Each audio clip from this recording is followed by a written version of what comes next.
사사기 9장 46절부터 끝절 말씀까지 보도록 하겠습니다.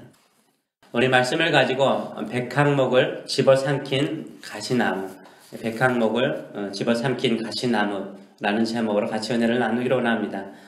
이 사사기에 아비멜렉에 대해서 왜 이렇게 자세히 기록을 하고 있을까요? 그리 중요한 인물은 아닌 것 같은데요. 솔직히 말해서 사사는 아니죠. 일종의 사사의 2단화 정도밖에 안 되거든요.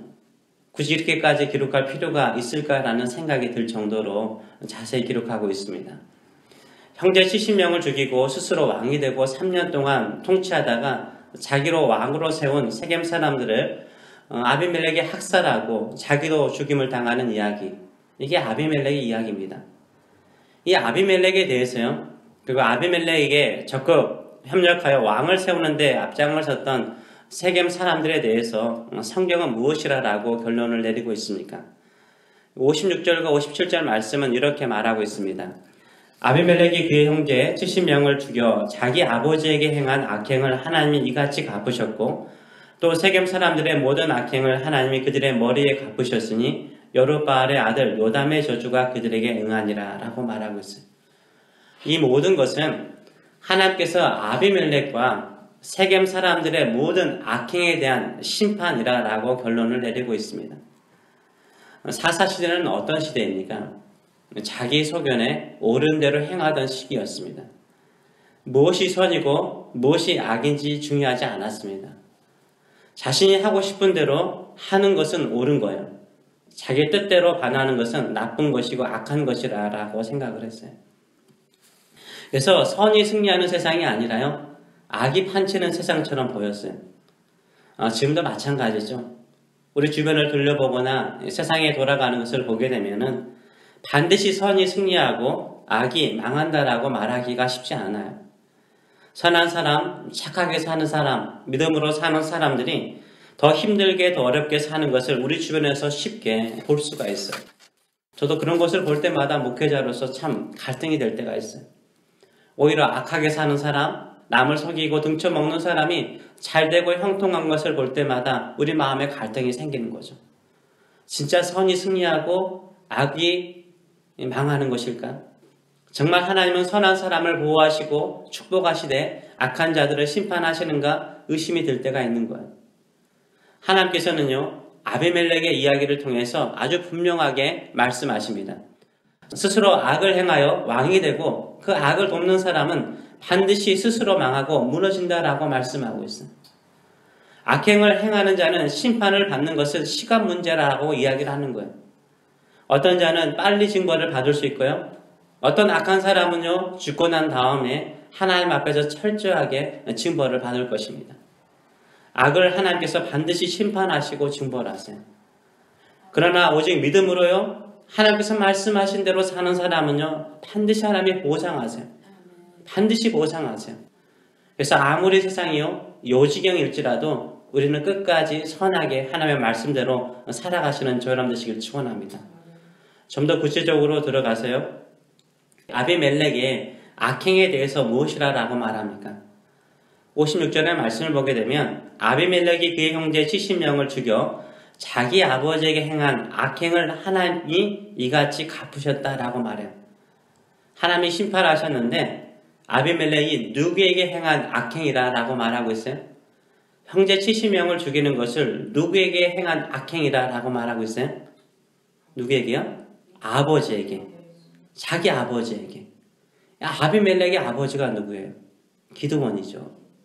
기드온에게 행한 악행이라고 말하고 있어요. 형제 70명을 죽인 것은 마치 아버지 기드온을 죽인 것과 같은 악행이라고 말하고 있어요. 아비멜렉은요, 아버지 기드온이 세워놓은 모든 것을 다 파괴해버렸어요. 형제 70명만 죽인 것이 아니라 기드온이 사사로서 하나님의 말씀으로 다스렸던 모든 것을 다 엎어버렸습니다.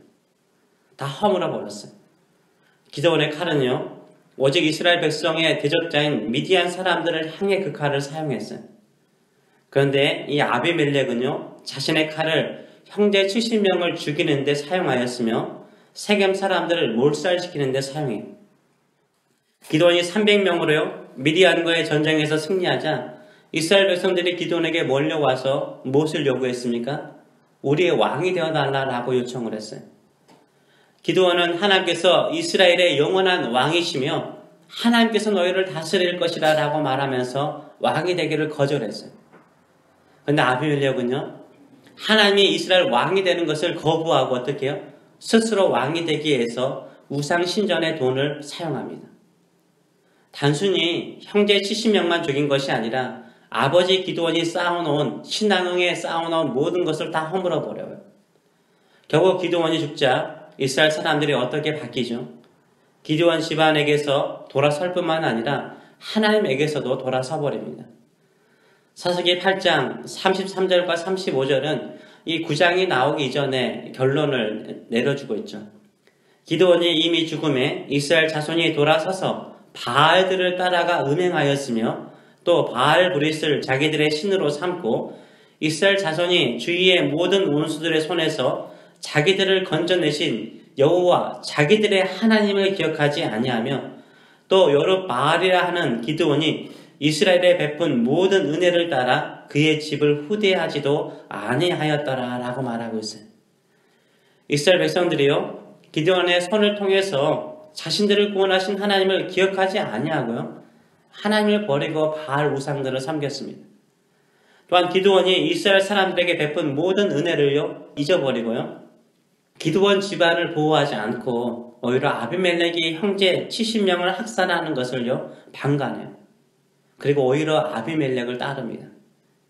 이렇게 악행을 행하고 아버지 기드온이 세운 모든 것을 다 허물어 버려도요 그가 왕으로서 3년 동안 통치하는 기간 동안 그 땅에 평안이 있었어요. 3년 동안 평안이 있었어요. 악한 자가 형통하고 성공적인 통치를 하는 것처럼 보였던 거죠. 그러나 악을 도모하는 사람들 사이에요 신뢰가 무너지고 서로 싸우게 되죠. 아비멜렉도 아직 살아남은 세겜 사람들의 엘브릿 신전 망대에 숨어 있다라는 소식을 듣고 나무를 직접 베요. 왕이 직접 나무를 베서 그리고 어깨에 매가지고 자기 군인들도 같이 나와 똑같이 하라라고 말하죠. 그리고 망대와 그 주변에요 불을 질려서요 다 태워 죽입니다. 남녀의 수가 1000명이래요. 아이들 포함되지 않는 거예요. 얼마나 많이 죽였는지 알겠죠. 데베스 사람들을 또 반역하자 그 성을 또 점령하죠. 데베스 사람들이 높고 견고한 망대로 도망치자 그 망대의 문을 똑같이 태우고자 가까이 다가갑니다. 그러다 결국 어떻게 됩니까? 그 망대 꼭대기에 있던 한 여인이요 이름도 없는 한 여인이요 맷돌 밑짝을 던져 아비멜렉의 머리를 깨트려요. 저도요 맷돌을 들어본 적이 있는데요 이 건장한 남자들도 맷돌 들기 얼마나 힘든지 몰라요. 진짜 무거운 돌이거든요. 그런데 한 여인이요 맷돌 밑짝을 던져서 밑에 있는 아비멜렉의 머리를 깨트려요. 어떻게 이것이 가능할까요? 제가 아는 가냘픈 여대생이 있어요. 그런데 그 여대생은 개를 무서워해요. 과외를 하는 집이 있었는데 과외하는 집에 개를 키웠습니다. 보통 주인이 그 여학생이 오면은 개를 다른 방에 가둬놨어요.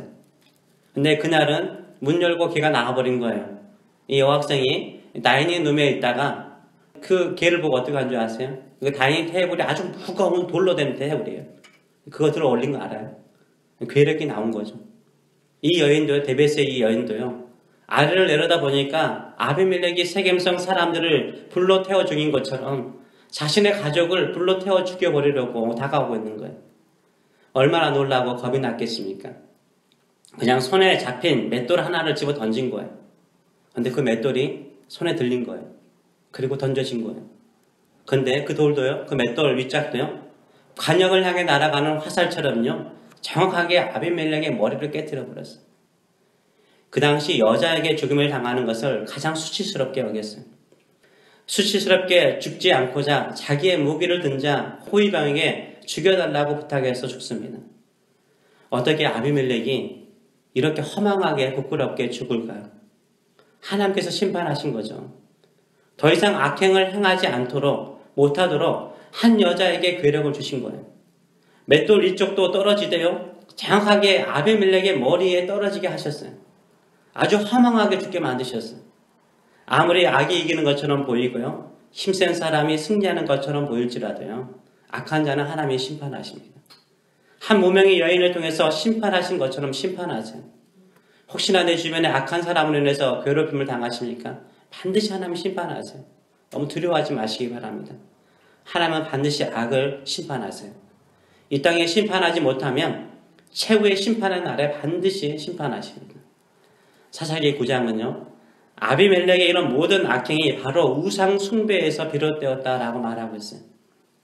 기드온의 이름이 있는데요. 다른 이름이 있죠. 9장에는 기드온이라는 이름이 안 나와요. 기드온의 아들이라는 말도 쓰지 않아요. 뭐라고 그러죠? 여룻바알이라고 쓰고 있어요. 아시는 여룻바알. 여룻바알의 의미가 뭐예요? 여룻바알은 바알과 싸우는 자 아니에요? 바알과 싸우는 자. 우상 파괴자 의미를 가지고 있어요. 기드온은 여룻바알로서 우상을 파괴하고 오직 하나님만을 섬긴 사람이었어요. 근데 아비멜렉은요. 우상 신전의 돈으로 형제 70명을 죽이고 왕이 되죠. 아비멜렉은 아버지 여룻바알이 세운 모든 신앙을 다 불태워버려요. 아비멜렉은 되게 현실적인 사람이었고 돈의 힘을 아는 사람이었어요. 아비멜렉에게는 하나님도 중요하지 않았어요. 아버지 기드온의 믿음도 중요하지 않았어요. 자기 자신이 하고 싶은 대로 마음껏 할 수 있는 왕이 되고 싶을 뿐이었어요. 그래서 우상의 돈도 괜찮았어요. 아주 질이 나쁜 불량자가 자기 곁에 있는 것도 괜찮았어요. 아비멜렉은 누구를 말하죠? 자기 소견에 옳은 대로 행하는 사사시대의 대표적인 사람을 보여주고 있는 거예요. 자기 소견에 옳은 대로 행한 아비멜렉의 끝은 부끄럽고 수치스러운 죽음이었습니다. 팔레스타인에요. 가장 좋은 나무의 왕이라고 불리는 나무가 있습니다. 그 나무는요. 솔로몬의 성전을 짓는 데도 사용되었고요. 다윗과 솔로몬의 궁궐을 짓는 데도 사용된 나무였습니다. 이 나무가 무슨 나무죠? 네, 백향목이죠. 백향목. 레바논의 백향목. 보셨죠? 뾰족 하늘을 향해서 올라가는 나무잖아요. 하늘을 향해서 곧고 아주 단단한 나무예요. 이 나무는 성전을 짓거나 큰 집을 짓는 데 사용하죠. 기드온의 막내 아들 요담이 나무 비유를 할 때 나무들이요. 올리브나무, 무화과나무, 포도나무, 가시나무에게 가서 왕이 되어달라고 요구를 하지만요. 나무의 왕이라고 불리는 백향목에게 왕이 되어달라고 요청하지 않나요? 오히려 이 가시나무가 말하기를 불이 가시나무에게서 나와서 레바논의 백향목도 살을 것이다 라고 이야기를 해요. 이 레바논의 백향목 뭘 말할까요? 누구를 말할까요? 바로 아버지 기드온 여룻바알을 말하는 거죠. 기드온은 백향목이었어요. 왕이 될 수 있는 나무이지만 왕이 되기를 원하지 않았어요. 왜냐하면 영원한 왕은 하나님이시기 때문인 거죠. 기드온은 백성들의 요구대로 왕이 되어서 자기가 원하는 대로 하고 싶은 대로 할 수 있었지만 그렇게 하지 않았어요. 백향목처럼 오직 여호와 하나님만이 이스라엘 왕으로 섬겼어요. 40년 동안 사사로서 이스라엘 백성들을 하나님의 말씀으로 다스렸어요. 비록 기드온도요 인간인지라 몇 가지 실수를 했어요. 그러나 기드온은 한평생 여룻바알이었어요. 우상을 파괴하고 주님만을 섬기는 여룻바알 백향목이었습니다. 우리는 사사시대와 다르지 않는 시대 속에 살고 있습니다. 아비멜렉처럼 내가 왕이 되어 내 마음대로 살고자 하는 것은 악한 것입니다. 그러면 결국 심판을 받죠. 그러나 여룻바알 기드온처럼 하나님이 나의 영원한 왕이십니다. 오직 나는 하나님만을 섬기며 살겠습니다. 믿음으로 하나님의 말씀대로 살아가면 하나님께서 책임지세요. 하나님께서 책임지세요. 하나님께서 큰 용사로 만들어 주실 줄 믿습니다. 내 마음속에 생기는 수많은 우상을 파괴하는 여룻바알이 되시는 저 여러분 되시길 축원합니다. 오직 하늘 높이 곱게 자라는 백향목처럼 오직 하나님만을 나의 왕으로 참고 주님만을 섬기시는 믿음의 사람 되시길 축원합니다. 우리 안에도 가시나무가 있고요. 우리 안에 백향목도 있어요. 가시나무가 백향목을 집어삼키지 않도록 늘 깨워서 기도하시는 저 여러분 되시길 축원합니다. 마지막으로 묵상은 하는데 그런 생각이 많이 들더라고요. 여룻바알 기드온은 그래도 믿음대로 열심히 살았잖아요. 사랑스러운 70명의 아들들 죽을 줄 알았겠어요. 아비멜렉이라는 아들 못되는 아들이 있어가지고 다 죽여버리잖아요. 마지막으로 제가 도전을 던지고 싶다면 내 자녀의 후손 가운데 아비멜렉 것 같은 어리석은 자가 생기지 않도록 늘 우리가 기도와 말씀으로 살아가시고 양육하시는 저럼 되시길 축원합니다. 기도하겠습니다.